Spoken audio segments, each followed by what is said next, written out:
사무엘 하 12장. 주님께서 예언자 나단을 다윗에게 보내셨다. 나단은 다윗을 찾아와서 이런 이야기를 하였다. 어떤 성읍에 두 사람이 살았습니다. 한 사람은 부유하였고 한 사람은 가난하였습니다. 그 부자에게는 양과 소가 아주 많았습니다. 그러나 그 가난한 사람에게는 사다가 키우는 어린 암양 한 마리밖에는 아무것도 없었습니다. 그는 이 어린 양을 자기 집에서 길렀습니다. 그래서 그 어린 양은 그의 아이들과 함께 자라났습니다. 어린 양은 주인이 먹는 음식을 함께 먹고 주인의 잔에 있는 것을 함께 마시고 주인의 품에 안겨서 함께 잤습니다. 이렇게 그 양은 주인의 딸과 같았습니다.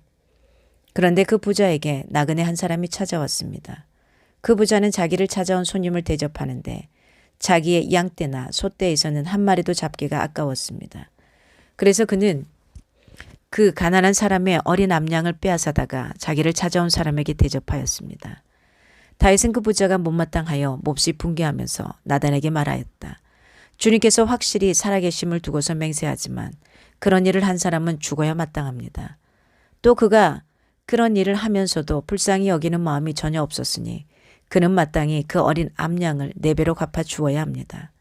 나단이 다윗에게 말하였다. 임금님이 바로 그 사람입니다. 주 이스라엘의 하나님이 이렇게 말씀하십니다. 내가 너에게 기름을 부어서 이스라엘의 왕으로 삼았고 또 내가 사울의 손에서 너를 구하여 주었다. 나는 내 상전의 왕궁을 너에게 넘겨주고 내 상전의 아내들도 내 품에 안겨주었고 이스라엘 사람들과 유다 나라도 너에게 맡겼다. 그것으로도 부족하다면 내가 내게 무엇이든지 더 주었을 것이다. 그런데도 너는 어찌하여 나 주의 말을 가볍게 여기고 내가 악하게 여기는 일을 하였느냐. 너는 햇사람 우리아를 전쟁터에서 죽이고 그의 아내를 빼앗아 내 아내로 삼았다. 너는 그를 암몬 사람의 칼에 맞아서 죽게 하였다. 너는 이렇게 나를 무시하여 햇사람 우리아의 아내를 빼앗아다가 내 아내로 삼았으므로 이제부터는 영영 내 집안에서 칼부림이 떠나지 않을 것이다. 주님께서 또 이렇게 말씀하십니다. 내가 너의 집안에 재앙을 일으키고 내가 보는 앞에서 내가 너의 아내들도 빼앗아 너와 가까운 사람에게 주어서 그가 대낮에 너의 아내들을 욕보이게 하겠다. 너는 비록 몰래 그러한 일을 하였지만 나는 대낮에 온 이스라엘이 바라보는 앞에서 이 일을 하겠다. 그때에 다윗이 나단에게 자백하였다. 내가 주님께 죄를 지었습니다. 나단이 다윗에게 말하였다. 주님께서 임금님의 죄를 용서해 주실 것입니다. 그러므로 임금님은 죽지는 않으실 것입니다. 그러나 임금님은 이번 일로 주님의 원수들에게 우리를 비방할 빌미를 주셨으므로 밧세바와 임금님 사이에서 태어난 아들은 죽을 것입니다. 나단은 자기 집으로 돌아갔다. 주님께서 우리아의 아내와 다윗 사이에서 태어난 아이를 치시니 그 아이가 몹시 알았다. 다윗이 그 어린 아이를 살리려고 하나님께 간절히 기도를 드리면서 금식하였다. 그는 왕궁으로 돌아와서도 밤을 새웠으며 맨 땅에 누워서 잠을 잤다.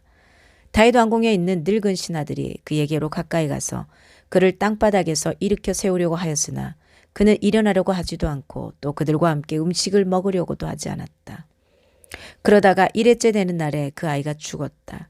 그러나 다윗의 신하들은 아이가 죽었다는 것을 다윗에게 알리기를 두려워하였다. 어린 왕자가 살아계실 때에도 우리가 드리는 말씀을 듣지 않으셨는데 왕자께서 돌아가셨다는 소식을 우리가 어떻게 전하해 드릴 수 있겠소? 그런 소식은 임금님의 몸에 해로울지도 모르. 그러나 다윗은 신하들이 서로 수군거리는 것을 보고서 아이가 죽은 줄 짐작하고 신하들에게 아이가 죽었느냐 하고 물었다. 신하들이 대답하였다. 돌아가셨습니다.